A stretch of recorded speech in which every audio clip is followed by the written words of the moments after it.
And NATO is planning to install more missiles in Europe after accusing Russia of non-compliance of the INF Treaty. As Russia plans to respond to this escalation by NATO, will this back and forth turn Europe into a new battleground for a new Cold War? To discuss this a little further, I'm being joined now by Jeremy Kuzmarov. He's a professor at the University of Tulsa, Oklahoma, and author of this book here, The Russians Are Coming Again. Great title, Jeremy. Thank you for being with us today. So first, it seems that much of the push behind NATO's increased belligerence, I don't know what else to call it than that, towards Russia is predicated on this narrative of Russian aggression, right? But doesn't Russia have the right to act defensively if and when it was obviously the U.S. who first broached the idea of withdrawing from the INF Treaty? Absolutely. I think Dwight Eisenhower would be rolling over in his grave now because we're on the threshold of a reinvigoration of the Cold War. And, Donald Trump, the budget he just unveiled calls for a 5% increase in the military budget and drastic reductions in social spending and environmental protection. And, I think this goes back. Russia's been accused since 2014. They were accused of intervention in the Ukraine, of seizing Crimea. But the United States was heavily involved in Ukraine, from that time forward. The United States, has been involved with missile buildups in Eastern Europe, has been expanding NATO to Russia's border, and also Russia has accused the United States of violating the INF Treaty, the Internuclear Forces Treaty, which the United States accused Russia of violating. Russia has also accused the United States of violating that same treaty, and there's actually never been corroboration that Russia violated the treaty. So it's really kind of thin pretext for this escalation of the arms race.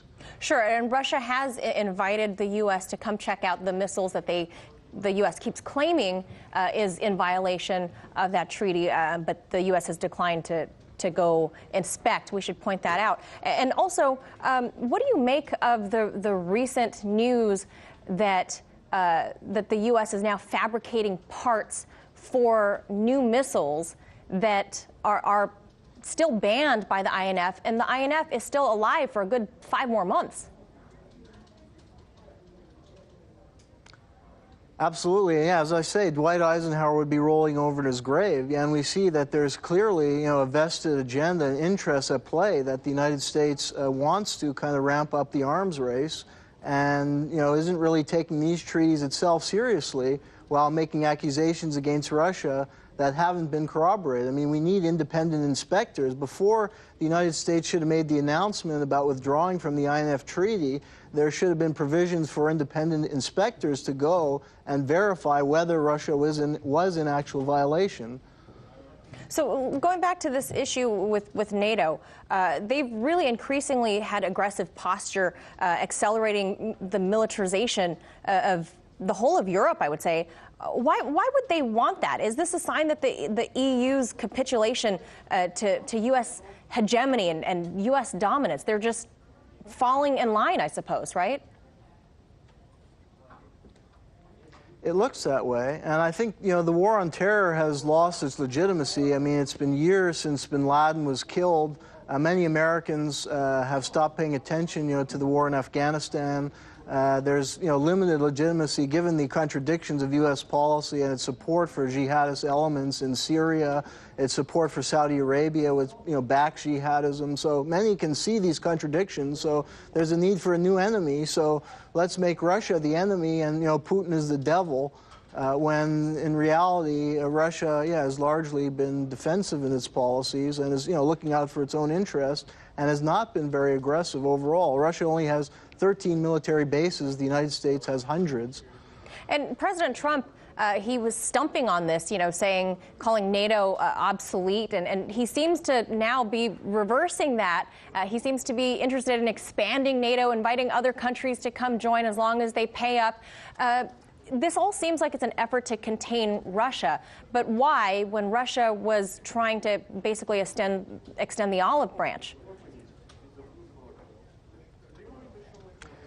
Well, I think Russia under Putin, it goes back in the 1990s, Boris Yeltsin was a much more pliable leader. Vladimir Putin is more of an independent nationalist. And the United States would like a more pliable leader in Russia. So that's one reason there's been a vendetta carried forward against Putin. And there's also the desire to control, Central Asia and its oil wealth. And I think in general, yeah, Trump, deceived the American public by campaigning as something of an isolationist, but he's ramped up the drone war, and he's even removed reporting standards for drones. And we see he's pulling out of the INF Treaty and ramping up this Cold War with Russia. So one can't take a lot of Trump's rhetoric very seriously. All right, we've got to leave it right there. Professor Jeremy Kuzmarov, thank you so much for your expertise today. Hey YouTube, thanks for checking out our channel. We hope you enjoyed the video. We have tons of content for you just like this. For more of RT America's one-of-a-kind news and analysis, be sure to subscribe and never stop questioning more.